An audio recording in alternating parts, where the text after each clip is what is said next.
அனைவருக்கும் என் இனிய வணக்கம். இன்றைய சிறிய பதிவில் நம்ம பார்க்க போகிறது என்னென்னா, மலர்களை கொண்டு பூஜித்தல். அதாவது இந்த விஷயங்களை நான் ஸ்ரீ அக்னி புராணத்திலிருந்து எடுத்தது தான். அதில் பகவான் ஸ்ரீ ஹரியை எந்த மலர்களை கொண்டு பூஜித்தால் எந்த விதமான பலன்கள் நமக்கு கிடைக்கும் என்று போட்டிருக்கிறாங்க. அதை நம்ம எடுத்து இங்கே நான் வாசிக்க போகிறேன்.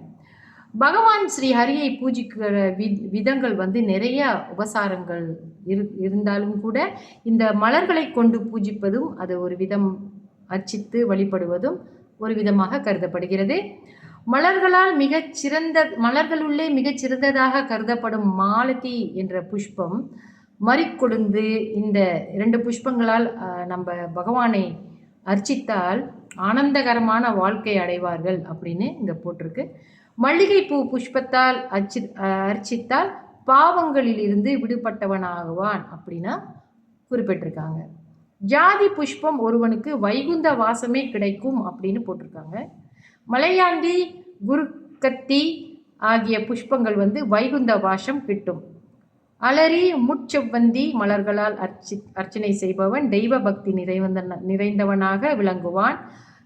இறுதியில் அவங்க வைகுந்தம் போய் அடைவார்கள் என்று இங்கே போட்டிருக்கு. குப்ஜகம் எனப்படும் புஷ்ப மலர்களால் புங்கை மலர், அது குப்ஜகம் என்பது புங்கை மலர், அந்த புங்கை மலரால் அர்ச்சிப்பவர்கள் புனிதத்தன்மையை அடைவார்கள் அப்படின்னு இந்த நம்மளுடைய அக்னி புராணத்தில் போட்டிருக்காங்க. பகவான் ஸ்ரீ ஹரியை இந்த மலர்களால் நம்ம பூஜித்தால் நம்மளுக்கு இந்த பலன்கள் கிடைக்கும்.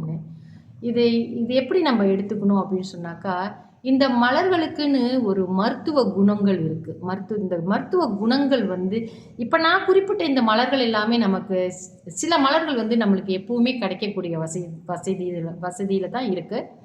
ஸோ முடிஞ்ச அளவுக்கு இப்போ குறிப்பிடப்பட்ட மலர்கள், இன்னும் நிறைய மலர்கள் இருக்குது.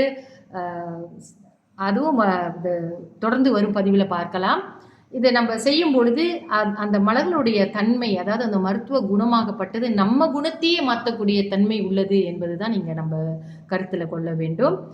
எப்பவுமே இந்த மலர்களை தொட்டு நம்ம பாவிக்கும் பொழுது நமக்கு அதனுடைய சுகர்ந்தம், அதாவது அதோடைய வாசனை, அதோடைய மருத்துவ குணம் எல்லாமே நம்மளே நல்ல குணம் உள்ளவர்களாக, நம்ம ஒரு கோபமாக உள்ளவங்களாக இருந்தால் சாந்தமாக மாற்றக்கூடிய சக்தி கூட இந்த மலர்களின் மருத்துவ தன்மைக்கு உண்டு என்பதை நான் நம்புகிறேன். சயின்டிஃபிக் முறையாகவும் இங்கே நம்மளுக்கு நிரூபித்து காட்டியிருக்கிறாங்க. ஸோ இந்த மலர்களை வைத்து பகவானை நம்ம கையாலே அர்ச்சனை செய்ய வேண்டும். அப்பொழுதுதான் இந்த பலன் நம்மளுக்கு முழுமையாக கிட்டும். தொடர்ந்து அடுத்த பதிவில் பார்ப்போம். நன்றி, வணக்கம்.